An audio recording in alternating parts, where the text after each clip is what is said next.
Dedication. To the best of the people, who sincerely believe in the rights, justice, equality, and freedom mentioned in the proclamation of the Messenger of Mercy.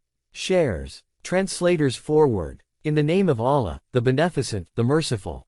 Praise be to Allah, the Mighty and Sublime, and we invoke salawat on the Messenger of Allah and his all al-Bayt household members, who were specially chosen to assist Allah's Messenger in propagating his message, and after him bear the responsibility of guarding the message and the laws brought by the last prophet of God.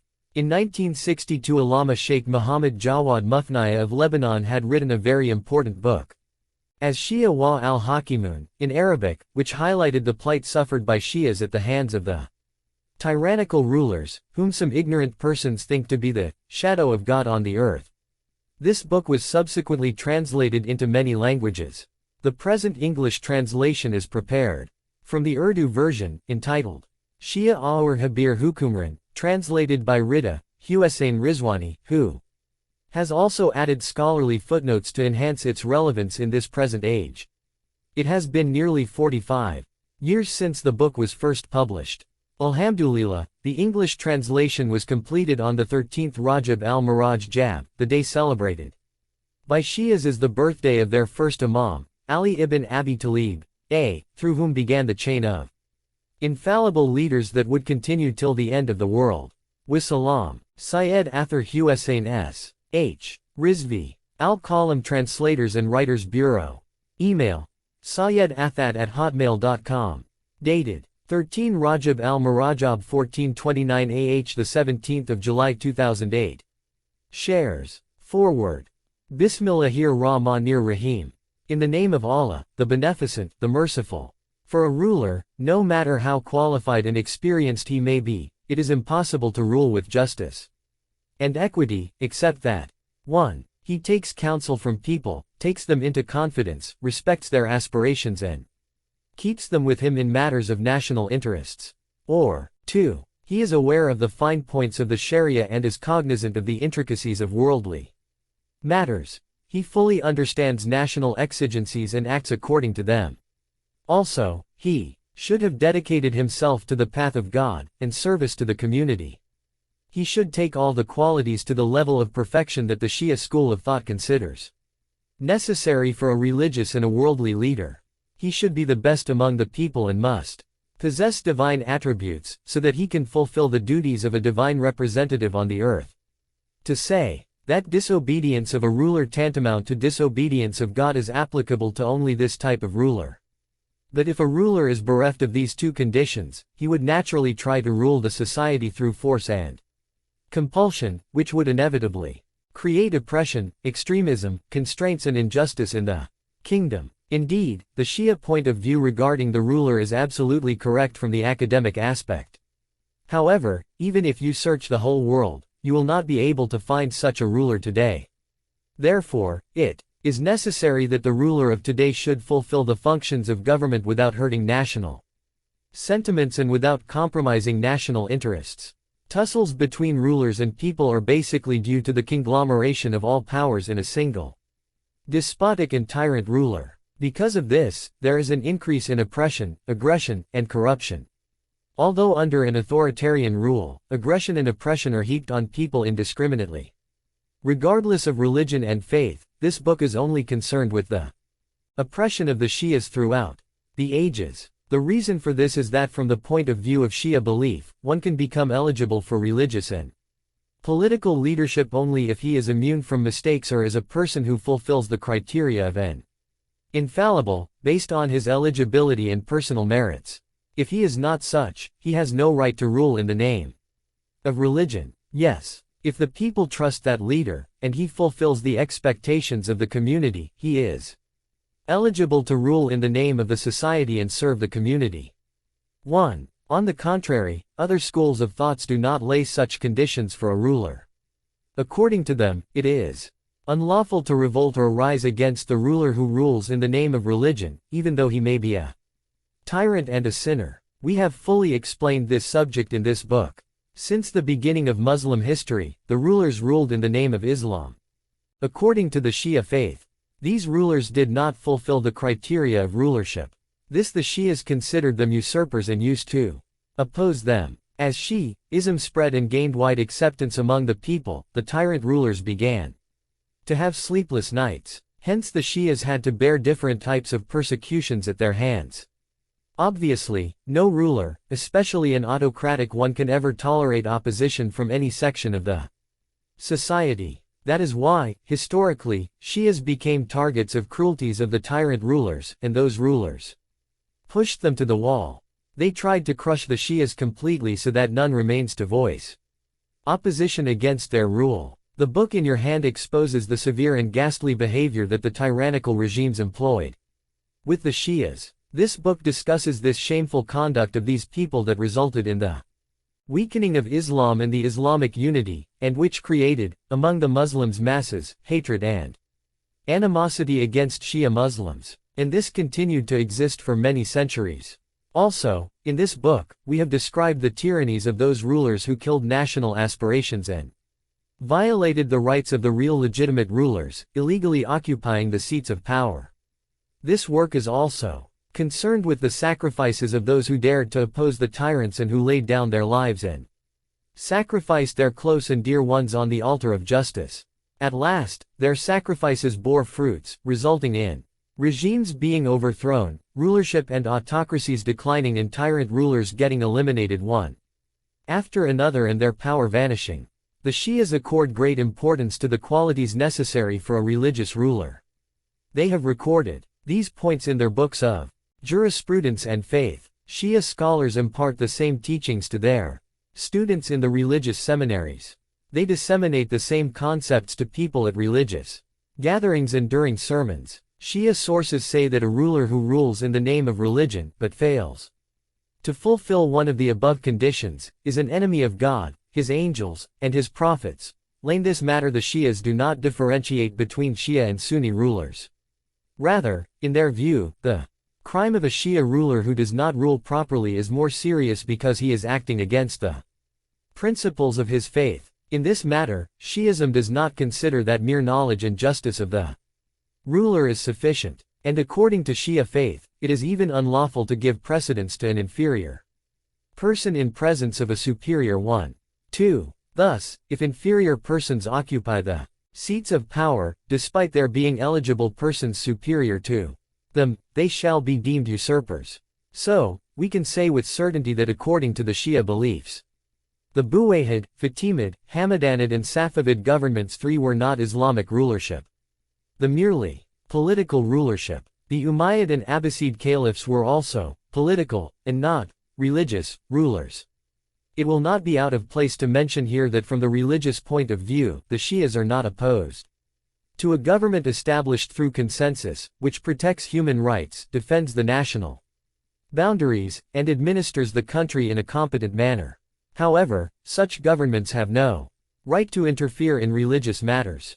Therefore, the use of word rulers in the title of this book, Shias and the despotic rulers, does not imply only Sunni rulers. It includes all oppressive and tyrant rulers.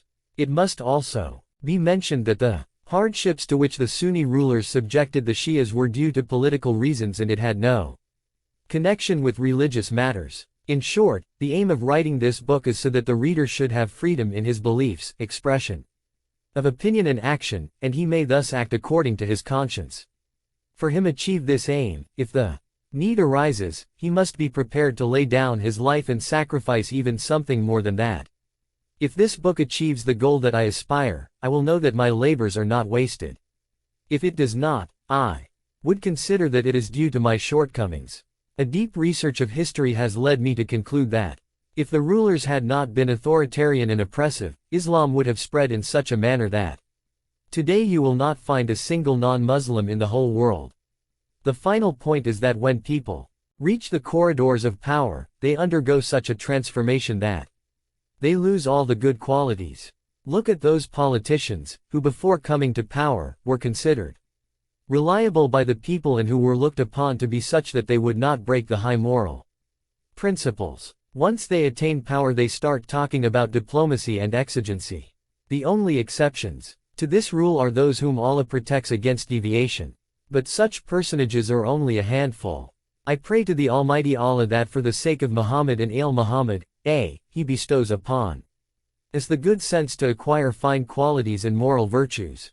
Muhammad Jawad Mufniya. Beirut, 1962. 1. This highlights the difference between People's Republic and Islamic Republic. 2. In the view of Shias, an inferior person can never have precedence over a superior one. They base their contention on the Quranic verse. Is he then who guides to the truth more worthy to be followed, or he who himself does not go aright unless he is guided? What then is the matter with you? How do you judge?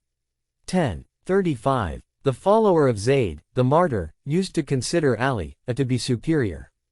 But, in their opinion, it was allowed to give precedence to the inferior. According to the belief of Zaydiyya, anyone from the progeny of Fatima, who stages an uprising for the sake of truth can become an imam, provided he is learned, pious, brave, and generous. 3. Despite there being Shias, note of al-islam.org. Shares. Differences among Muslims. His Eminence, the Messenger of Allah, was the founder of Islam. During his lifetime, all the Muslims were united and there were no sects. It was such because the Prophet was the sole point of reference, who was consulted with regarding the Holy Quran and religious matters. If any difference arose among the Muslims regarding some matter, the Prophet was present there in person to remove it. No one had the right to object to any decision of the Prophet, or express his own opinion because the Almighty Allah had declared, "Then if you quarrel about anything, refer it to Allah and the Apostle." 4:59. Hence, during the tenure of the Prophet, all Muslims used to present to him their problems and the issue of differing opinions never arose. After the passing away of the Holy Prophet, all Muslims were unanimous on 6 points of religious belief. God is one. 2. His Eminence, Muhammad is the Messenger of God. 3. The Holy Quran is revealed by God. 4. On the Judgment Day all those who are dead would be raised to life again. 5. Accounting of deeds will take place on Judgment Day. 6. Paradise and hell are real. These 6 points are related to fundamentals of the Islamic faith.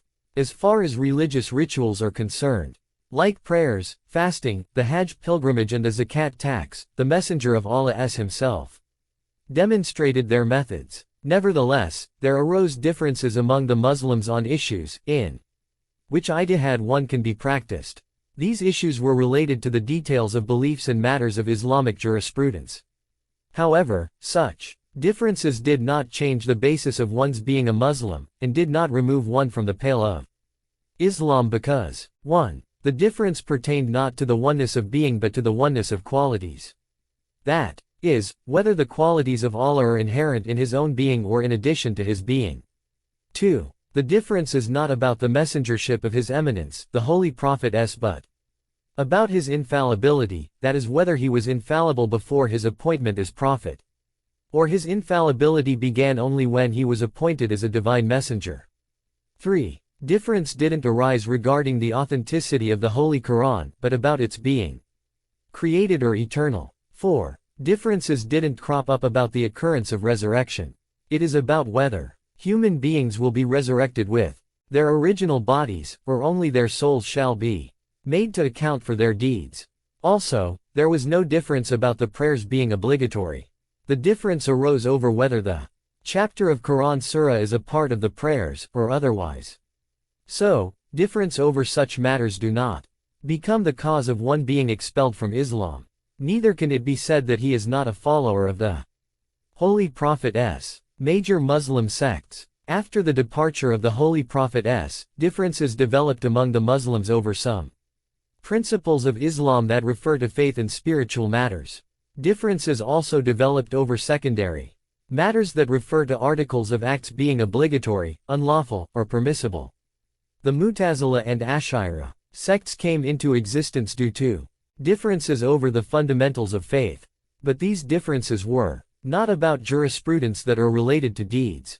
Meanwhile, the Hanafi, Maliki, Shafi'i and Hanbali schools came about because of differences over matters related to jurisprudence. 2. In the matter of principles of faith, all these sects follow the Ash'ira school, referring to Abu al-Hasan Ash'ari Baghdadi. 3. Shia scholars agree with other Muslims on the principles of faith but differ with them about many problems of jurisprudence. In this way, the difference in principles of faith is not the cause of agreement. In secondary matters of religion, indifference in secondary matters of religion is not the cause of agreement in principles of faith. Some scholars have carried the number of Islamic sects to 73 to make it in conformity with a tradition quoted from the Holy Prophet in which he is reported to have said, "The Jews were divided into 71 sects after Musa and Christians got divided into 72 sects after Isa. After me my followers will be divided into 73 sects." We present below a brief account of the Islamic sects. The following are four major groups viz. 1. Shia. 2. Khawarij. 3. Mu'tazila. 4. Ash'ira. Shia. According to the Shia belief, the appointment of an imam leader is the duty of the Holy Prophet of Islam. This matter was not delegated to the Ummah. The Shias believe that the Holy Prophet has clearly specified Ali ibn Abi Talib as his successor and imam of the Ummah, and that it is necessary for the imam to be superior to the companions of the Prophet. The Shias also believe that it is necessary for the imam to be immune from committing mistakes. Khawarij. Khawarij is distinct from other Islamic sects. They believe that it is not necessary for the caliph to be from the Quraysh or Arabs. Arabs and non-Arabs are equal in the matter of Islamic rulership. The Khawarij believe that one who commits a major sin becomes an infidel. They also believe that it is sinful to have an opinion against the opinion of Khawarij sect, and to perform ijtihad. Although the Khawarij knew that Imam Ali didn't take any steps in connection with the arbitration in the Battle of Siffin, they considered him infidel because he had agreed to it. A group of Khawarij, called Azarika, believes that whoever opposes the Khawarij is a polytheist and that it is necessary to fight and eliminate him. Mu'tazila. There are 5 principles that distinguish Mu'tazila from other sects. 1. Unity in the sense that Allah is one and that His attributes are inherent in Him. 2. Justice in the sense that the affairs of a man's life is determined by himself. 3. Belief in a stage between two stages, which means that a person who commits a major sin neither remains a believer, nor does he become a disbeliever. He is however a transgressor. He does not remain a believer because he has not perfected his good qualities, and he is not a disbeliever because he testifies to the oneness of God and prophethood of Muhammad. After death, he shall remain in hell forever, because in the hereafter there is either paradise or hell. Nevertheless, in hell his punishment will not be severe, and he can be called a Muslim. 4. Belief in promise and threat. It means that when Allah promises spiritual reward or threatens punishment, his promise or threat cannot change, and a person whom he has promised punishment will not be forgiven. 5. Enjoining others to do good and restraining them from evil are obligatory from the standpoint of reason and not from that of Sharia. Ash'ira. Ash'ira and Mu'tazila agree on 2 points, but Ash'ira differs from Mu'tazila in following 5 points. The Ash'ira say: 1. Allah's attributes are not inherent in His being, they are in addition to it. 2. Man does not have a free will. He is helpless against destiny. 3. It is not obligatory on Allah to fulfill promises of reward and punishment. Nothing is incumbent on Allah. He can punish doers of good deeds and reward the sinners. Because Allah's deeds are not obligations that must be fulfilled by Him, and Allah does not perform any indecent act. 4. One who commits a major sin is not at a stage between faith and disbelief, and he will not remain in hell forever. 5. Enjoining good and forbidding evil is obligatory from the religious point of view and not from the viewpoint of reason. Shias agree with Mu'tazila regarding the unity of Godhead and divine justice. 6. But the Shias do not agree with them on the remaining 3 points. Regarding major sins and enjoining good and forbidding evil, they agree with Ash'ira. On the question of promises and threats, Shias do not agree with either Ash'ira or Mu'tazila. They maintain that Allah honors the promises He has made regarding rewards, but it is not necessary that He carries out the threats He has given regarding punishment. The mercy of Allah is vast. Hence, He can forgive the sinners. It is not appropriate from the viewpoint of reason that He should not reward those who do good deeds. The Shia faith Shia literally means a follower and a supporter. But, in general parlance, Shia is one who follows the 12 Imams of the family of the Prophet.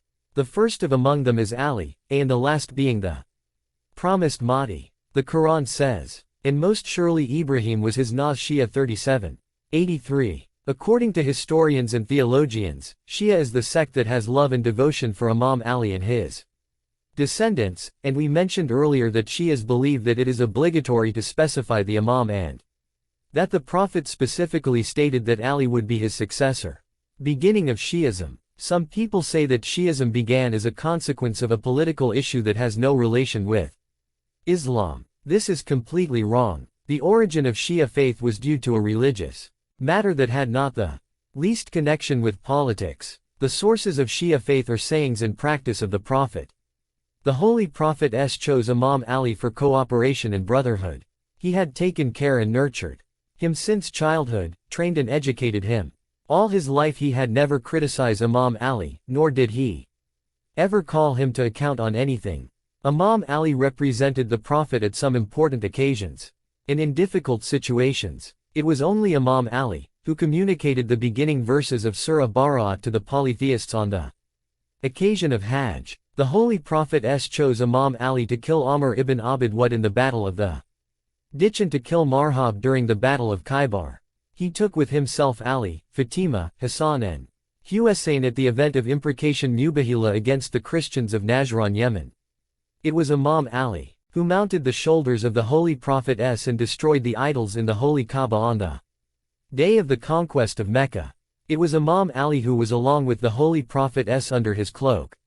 Indeed, innumerable excellences of this kind are peculiar to Imam Ali, and if any other companion of the Holy Prophet had possessed even one of them, he would have considered it to be a unique honor.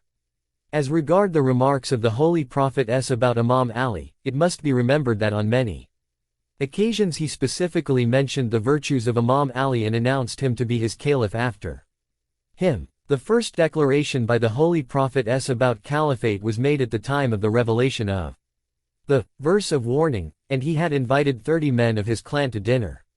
After the dinner, the Prophet placed his hand on the shoulders of Ali and said, "This is my brother, executor of my will and my assistant. After me he will be my caliph. So, you must listen to him and obey him." 7. The last declaration made by the Prophet about the caliphate of Imam Ali was at the time of returning from the farewell Hajj at Ghadir Qum. During his sermon he raised the hand of Imam Ali and said, "Of whomsoever I am the master, Ali, too, is his master." In between his first and last declarations the Prophet had spoken about the successorship of Ali a number of times. The Holy Prophet said to Imam Ali, "O Ali, are you not pleased that you are to me as Harun was to Musa, except that there is no prophet after me?" 8. He also said, "Ali is with truth and truth is with Ali." There is also the tradition of Thiqalain, two important things, and many other traditions quoted by Sunni scholars. Their traditions have been collected by Shia scholars in books like Naqs ash-Shia, Ayan ash-Shia, Al-Murajat and Dalilis Sid Q etc. I have not seen any Sunni scholar who has not quoted traditions about the wilayat mastership and successorship of Imam Ali. But they have taken pains to prove that wilayat, which actually and literally denotes rulership and sovereignty, is to be understood as friendship and sincerity. They have written that the job of the successor is limited to shrouding and burial of the Prophet. Sunni scholars have inconclusively tried to interpret these narrations in their own way and undertook great pains to derive such far-fetched meanings that in no way conform to the text of the traditions. There is no doubt that if such a tradition had existed about any other companion, it would have been written in golden letters. If the Shias consider love for Imam Ali to be the treasure of faith and consider him infallible, it is all in obedience to the Prophet of Allah. In the presence of such traditions, based on which the Shias express love for Imam Ali, no scope remains to doubt the guardianship of Ali, and it could not be called emotions, bigotry, and blind following of the forefathers. Based on this argument, the source of the Shia faith is purely religious, and it is based on the obedience to the sayings of the Holy Prophet. It has no relation to politics or political exigencies. 9. Origin of the Shia faith.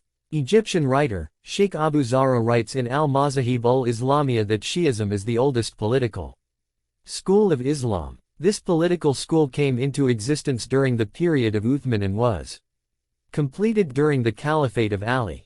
As much he became familiar with the people, the more he acquainted them with the greatness of Shi'ism, the firmness of religion, and his own knowledge. Some people say that Shi'ism came into existence in the Battle of the Camel, and others say that it appeared with the birth of the Khawarij. In his book, Ali wa Banuhu, Drive, Taha Hussein writes, Shi'ism became an organized political group during the time of Imam Hassan.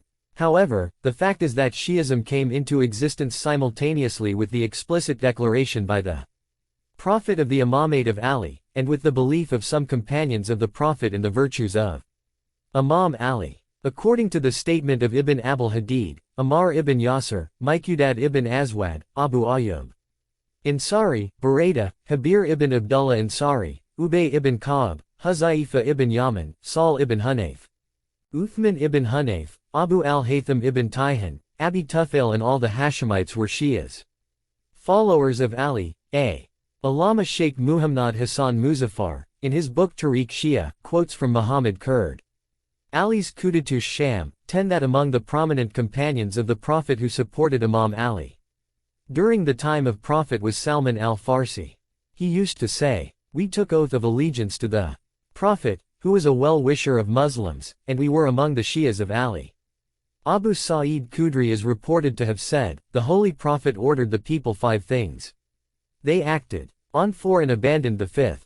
On being inquired about the 4 things, Abu Sa'id said, they are prayers, zakat, fasting and hajj.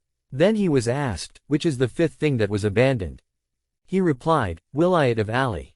He was asked, is the Wilayat of Ali of the same rank as the 4 obligatory acts? He replied, yes, the Wilayat of Ali is of the same rank as these 4 obligatory acts. The Shias and Abdullah bin Saba. Some people believe that the Shia faith is an innovation by Abdullah ibn Saba, 11, even though this view is absurd, and it is held on account of the lack of information about the Shia faith. It is so because those who are aware of the aversion expressed by Shias for his words and conduct, and the manner in which he has been condemned by the Shia scholars, the Shia faith cannot be attributed to Abdullah ibn Saba. Muhammad Kurd Ali is neither a Shia nor a supporter of Shias. However, he honestly mentioned the facts and has not mixed it with personal motives. All this shows that the meaning of the Shia faith is the belief in imamate of Imam Ali, as confirmed by the Holy Prophet. Hence, it is natural that the birth of the Shia faith took place when the Prophet issued a statement about the Wilayat mastership of Imam Ali. The first such statement was made by the Holy Prophet when he preached his religion for the first time.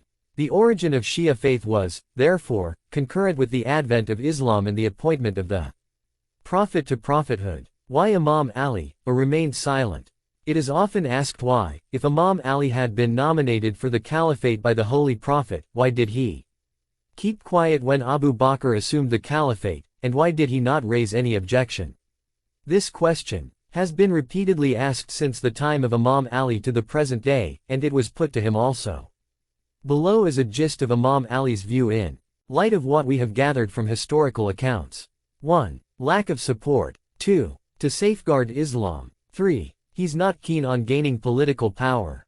4. Existence of internal enemies. 5. Existence of envious people. Lack of support. In reply to this question, Imam Ali said, "My silence in the matter of caliphate was not because I feared death, but it was because the Holy Prophet had said to me, people will betray you and will not honor the covenant that they made to me, and your relationship to me is same as that of Harun's to Musa." Imam Ali says, "I asked the Holy Prophet, what will be my duty when the people betray me?